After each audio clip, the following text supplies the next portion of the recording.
السلام علیکم ورحمۃ اللہ وبرکاتہ۔ میں ہوں محمد اقبال یوسف اور آپ دیکھ رہے ہیں یوٹیوب چینل ہم خیال۔ روزمرہ کے معمول کی طرح حاضر خدمت ہوں۔ سب سے بڑی غلطی جو زیادہ تر لوگ کرتے ہیں، آدھا سنتے ہیں، تھوڑا سمجھتے ہیں، زیادہ بتاتے ہیں۔ علم یہ طے کرتا ہے کہ کیا کہنا ہے، تربیت یہ طے کرتی ہے کہ کیسے کہنا ہے، طرز عمل یہ طے کرتا ہے کہ کس قدر کہنا ہے، اور دانش مندی یہ طے کرتی ہے کہ کہنا بھی ہے یا نہیں۔ 3 لوگ جب آپ کے سامنے بات کر رہے ہوں تو انہیں مت روکیں: والدین، بچہ اور غمزدہ انسان، کیونکہ ان کا دل بول رہا ہوتا ہے۔ جب نیت میں کھوٹ آ جائے تو پھر یہ تینوں چیزیں راستہ بدل لیتی ہیں: مال، رزق اور محبت۔ جدید انسان کی سب سے خطرناک ایجاد عارضی تعلقات ہیں۔ حضرت علی رضی اللہ تعالیٰ عنہ نے فرمایا، جس کا مفہوم ہے: سب سے بڑا جاہل وہ ہے جو ایک پتھر سے 2 دفعہ ٹھوکر کھائے۔ جو اپنا کل نہیں بھلا سکتا وہ کبھی اپنا کل نہیں بنا سکتا۔ دعا دستک کی طرح ہوتی ہے اور مسلسل دستک سے دروازہ کھل ہی جاتا ہے۔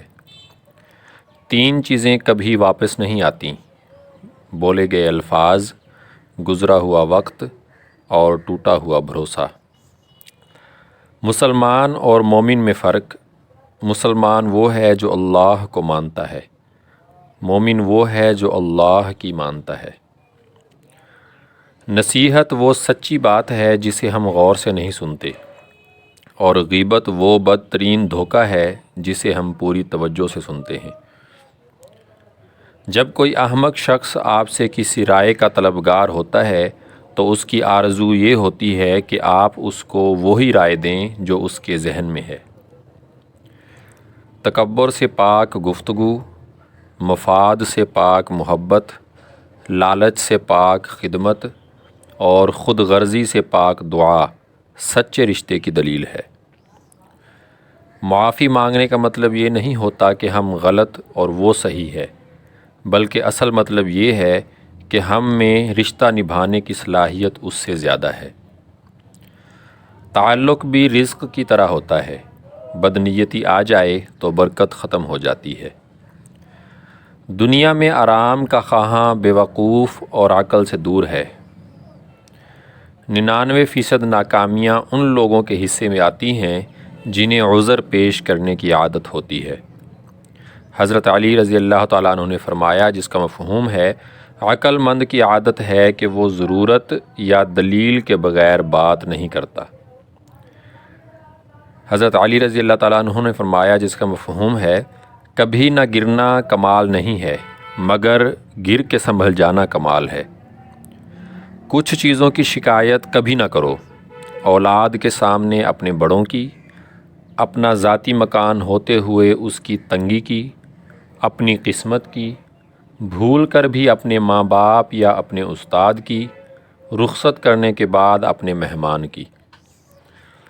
مشکل حالات میں بھی سب سے لمبا دن 24 گھنٹے کا ہوتا ہے۔ وقت کبھی نہیں ٹھہرتا، گزر جاتا ہے۔ جب تمہیں ذکر الہی سننا اچھا لگے تو جان لو کہ تمہیں اللہ سے اور اللہ کو تم سے محبت ہو گئی ہے۔ تو اس جگہ میرے بھائیو دوستو، میں آپ سے آپ کی زندگی کے 2 منٹ لینا چاہوں گا۔ بعض اوقات ہم یہ سوچتے ہیں کہ شاید مصروفیت کی وجہ سے ہمیں اللہ تعالیٰ کا ذکر کرنے اور اللہ تعالیٰ کو یاد کرنے کا موقع نہیں ملا، بلکہ ایسا نہیں ہے۔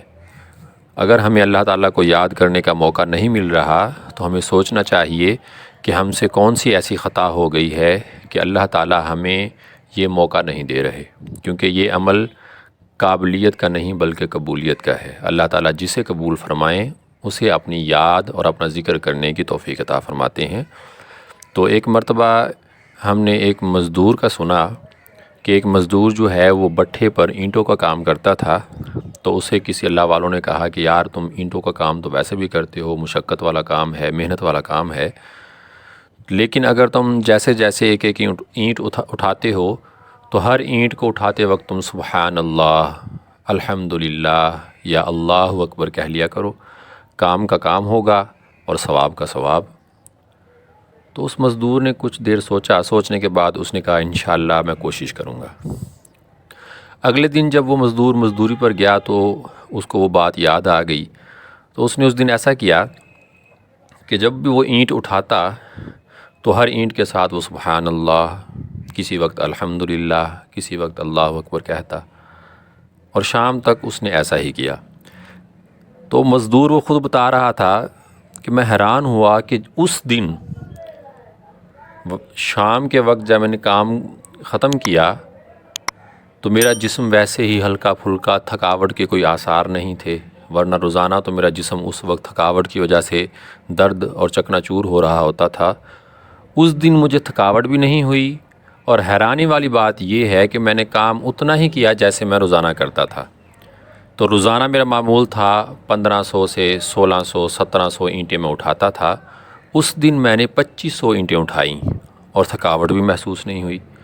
تو میرے بھائیو دوستو، اللہ تعالیٰ کے ذکر کرنے کی یہی خوبی ہے کہ اللہ تعالیٰ جان، مال، وقت میں برکت ڈال دیتے ہیں۔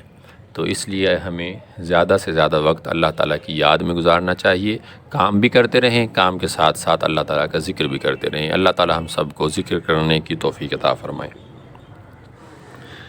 ایک بزرگ سے کسی نے سوال کیا، جب ہم دینی محفلوں، درس قرآن و حدیث میں بیٹھتے ہیں تو نیند کیوں آتی ہے، جبکہ دنیائی محفلیں، موسیقی وغیرہ میں ساری رات جاگیں تو بھی نیند نہیں آتی؟